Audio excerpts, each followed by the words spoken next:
querendo me ensinar a estudar, assim, esse bagulho de cantinho, assim. Tipo, em vez dele me ajudar, ele me atrapalhava. Mas você nunca pensou em voltar para sua casa? Pô, já mudei 8 vezes. 8 vezes que eu odeio minha mãe pra me tirar. Eu chegava na porta do foro, eu corria.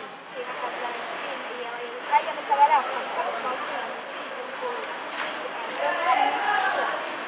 Aí eu fui de casa, eu fiquei na rua. As marcas no corpo são provas visíveis de uma vida na qual a violência é um hábito. Desde muito jovens, essas adolescentes precisaram enfrentar uma rotina de abandono e abusos que as levou às ruas, onde a realidade não é diferente. A primeira vez que eu fui presa, o policial me bateu, tinha 3, ele mandou outro fechar a porta, ele me bateu. Tinha um dia eu tomei uma cajadada no corpo, lá no Parque Tiverino. Porque quando nós estávamos indo para audiência, ali dentro da FMU, aí o funcionário lá manda dar um cadeador no corpo, do galo. Aí eu fui para audiência com uma galo no corpo. Não, assim, na audiência ninguém tem violência que você sofre. Infelizmente, eles não são os únicos a passarem por isso. Crianças de todas as classes sociais são vítimas de agressões frequentes.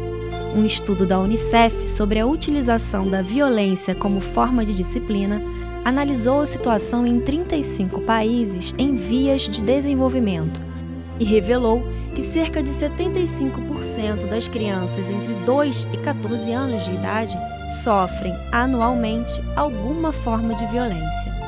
A violência psicológica é a mais frequente, mas os castigos físicos têm igualmente uma alta incidência. Quando a gente fala de uma criança ou um adolescente crescer sem violência, do que a gente está falando, né?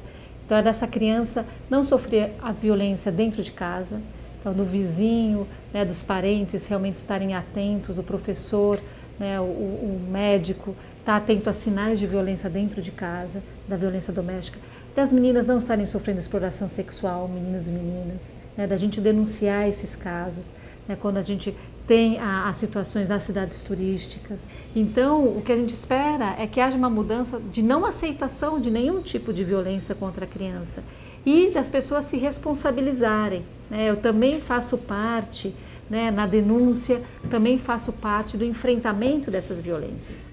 De acordo com os números da Secretaria de Direitos Humanos da Presidência da República, apenas em 2014 foram denunciadas através do Disque 100 mais de 180 mil violações aos direitos das crianças e adolescentes, com mais ocorrências de situações de negligência, violência física, psicológica e sexual.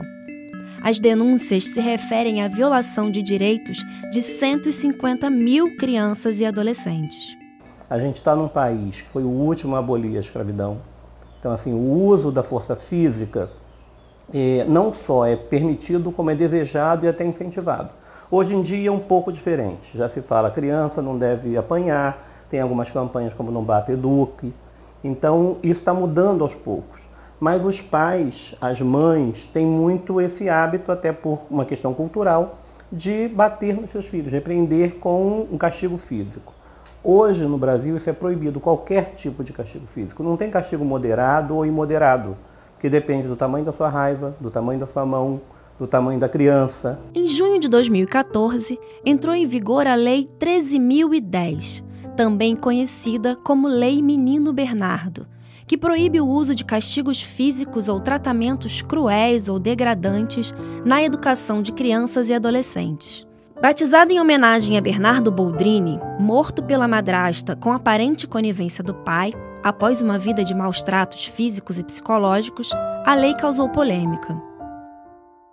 Essa lei está por fora. Na minha opinião, os pais têm direito sim de educar. Eu sou contra a tortura, no caso da criança, mas uma palmada, na minha opinião, ela não vai afetar a criança. Concordo, porque sempre existiu muito exagero por parte de alguns pais.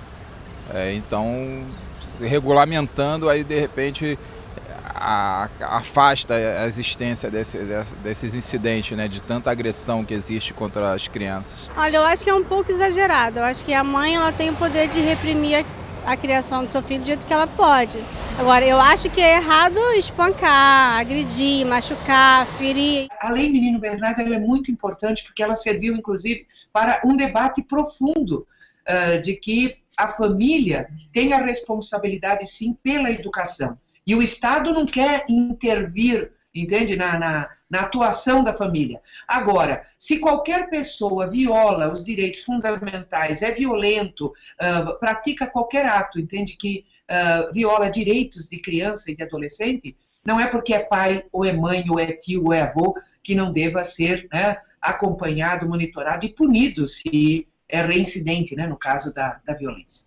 A violência doméstica ela é pensada como uma violação de direitos humanos. As crianças hoje, né, são consideradas sujeitos de direitos como quaisquer adultos ou idosos, quaisquer outras pessoas. Então, na realidade, elas têm direito a conviver com todo mundo e ser respeitada, ser ouvida e ter considerado a sua opinião. Só que, tradicionalmente, a gente tem uma vertente de muito autoritarismo dos adultos em relação às crianças. Uma visão muito adultocêntrica. Então, uma criança tem um valor de incômodo muito grande, traz muito prazer, mas dá muito trabalho. 2 pesquisas divulgadas recentemente pela PUC do Rio Grande do Sul comprovam essa questão. A primeira investigou os problemas na infância nas grandes cidades e constatou que as crianças começam a sofrer agressões desde o primeiro ano de vida, tendo seu auge entre os 2 e os 4 anos. A segunda pesquisa tratou dos danos causados pela violência psicológica, revelando que cerca de 60% dos brasileiros já sofreram abuso emocional. De acordo com o estudo, lembranças de palavras ofensivas e de negligência emocional reduzem em até 30% a autoestima e o otimismo e aumentam em 20% a impulsividade. São casos como o da estudante Monique Emer, do Rio Grande do Sul, que enfrentou humilhações e agressões dentro da própria casa. Apanhei de cinta, de chinelo, mas apanhei de pedaço de pau, assim. E, poxa, eu tenho memórias horrendas, assim, de chegar na escola e roxa, de ter que usar no verão gola alta, porque meu pai me bateu de cinta, e ficar a marca da fivela aqui, de ficar no rosto, ter que ficar uma semana em casa. Era bem constrangedor pra mim. Eu precisei fazer anos de terapia para poder superar muita violência que eu sofri, desde a mais leve até a mais pesada, de todas as formas que puder imaginar. E tipo, poxa, um pai que deveria educar, e uma mãe que deveria educar, e padrinhos que deveriam educar, na verdade eles causaram mais traumas do que benefícios. Foi para evitar que histórias como a de Monique se repitam que a rede Não Bata, Eduque foi criada.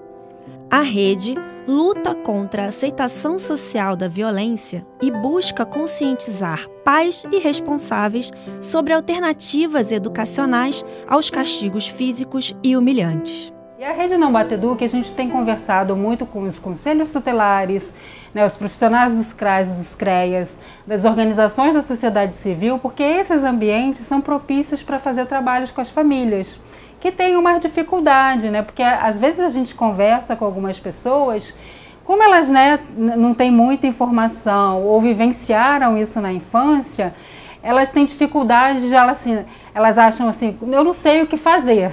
Então, assim, ter, né, espaços de políticas públicas, né, e de apoio a essas famílias é muito importante. Eu digo o seguinte, é possível educar sem bater, né, e o desafio nosso é construir, né, essa sociedade pacífica. Então, primeiro, se conhecer seus limites e buscar estratégias não violentas de educação, que é possível, a gente tem visto isso dando muito certo em famílias, inclusive, que tinham vivenciado, né, ambientes violentos e conseguiram romper isso. Mesmo você batendo ou não, a criança pode aprender ou deixar de aprender. Bater não adianta nada.